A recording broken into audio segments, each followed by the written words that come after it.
All right, everyone, it's official. I can retire now. My work here is done. Israel just listed me amongst its top 10 prominent anti-Semitic influencers of 2025.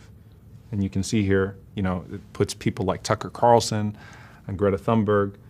And it has these red triangles, ironically, pointing towards us, it seems. And I just want everyone to kind of take a step back and realize that this, to me, is nothing but another sign of Israel's panic. And the fact that they know that their propaganda is not working and that people can see right through it.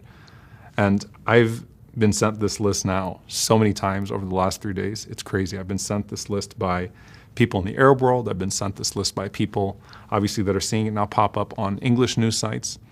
And I want everyone to understand that as Palestinians, we take this as a badge of honor, that they're panicking, that they're falling apart, and they know they're falling apart. In fact, it was really interesting when I sent this to my father. He responded with, "Congrats, you made the honor list." Literally says, "You made the honor list." And you would think, like, this is a man that was born 5 years before the state of Israel even existed. He was born in Palestine as a free Palestinian and has spent his entire life facing the consequences of the occupation and fighting through the consequences of the occupation, coming here to the United States, becoming a professor, debating, taking out ads in local newspapers, doing everything he could to expose the crimes of the state, taking us as children to protests so that we could, feel that same sense of responsibility to our homeland and to this cause. And he's not afraid, because none of us are afraid, and no one should be afraid. I also want you to realize that this is not about me, and this is not about anyone else but you.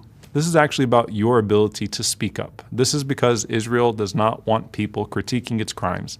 And because they can't withstand the scrutiny, they resort to intimidation time and time again, and they become more ridiculous with every single attempt that they make. And so if you look at the examples that they used for my supposed anti-Semitism, I just want you to look at the two things they put in their report.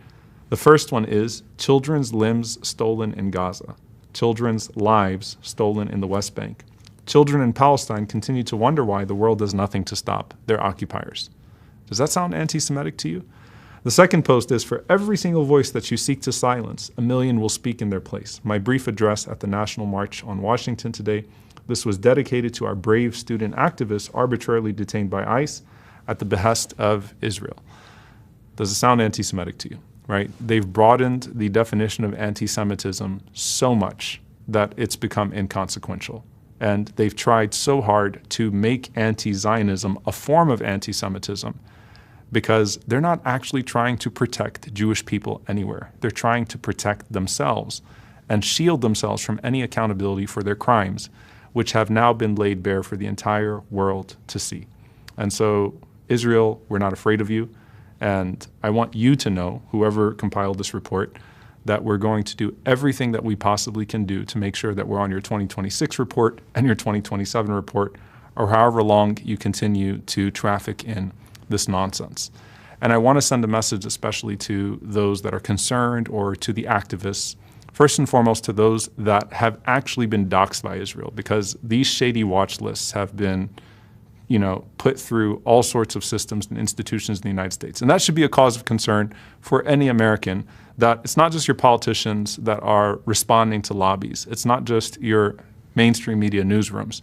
It's your academic institutions that are responding to watch lists on professors and expelling students on behalf of official Israeli government agencies, and people getting fired from hospitals, and law students never being able to find work because of these watch lists that are being published.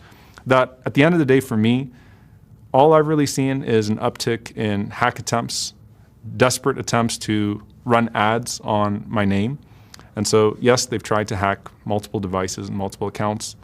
They've also, from the very beginning of this genocide, put official Israeli propaganda on search results on my name and many other people.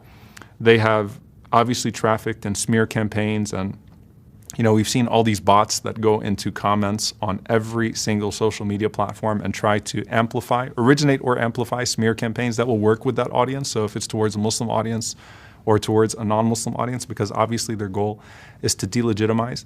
But at the end of the day, like if I get shadow banned, or if a whole bunch of people believe something about me that's not true, I still have my job. I still have my livelihood.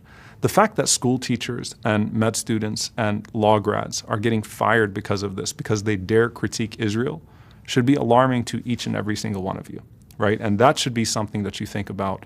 And that should be, if anything, the motivation for us to continue and to call out these types of attempts so that they no longer work. And so my message to Israel, I'm an imam, I can't curse.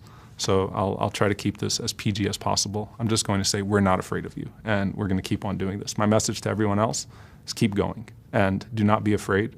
And at the end of the day, these attempts will become more pathetic and pitiful, and our efforts will become more organized and unifying and make evident not just the crimes of the state of Israel against innocent people, but the imperative for everyone to take a moral stand against apartheid, against genocide, against occupation. So thank you for your concern. I'm not actually retiring. Assalamu alaikum.